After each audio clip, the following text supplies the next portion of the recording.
Okay, so we were having this S called sample space, E called event. Okay, this thing is event. Okay, by set theoretic notions, we want to find the probability that E will occur. We are calculating it as number of elements in E divided by the sample space. This is the basic idea. I hope you must be knowing this. Okay, suppose you are throwing coins. Okay, so in a coin you have two sides, one is head and another side that is tail. So you are going to find probability that head will occur. Okay, so this is nothing but head will occur once 1 by 2. This is the basic idea how you are dealing with probability, right? So let's get to the basic definition that you know. Let S be a sample space and A be a given event, and the probability that A will occur is given by the following.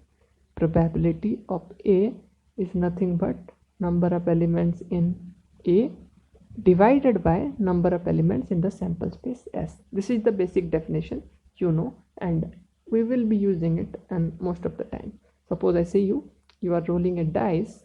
Okay, you are rolling a dice. So dice is 6 possibilities or 6 outcomes. So the sample space has these kind of elements. Okay, 1 2 3 4 5 and 6. Okay, and A is the event that suppose a even number is occurring. So what are the possibilities? 2 4 and 6 are the possibilities. So if I wish to find probability of A, I have to find 1 2 3 elements here, and there are 6 elements. So I can find 1 by 2 is the probability that a even number will occur when I throw the dice. So what is sample space? The set of all possible outcomes of an experiment. This is the definition you should know after all. Okay, and suppose I have a dice.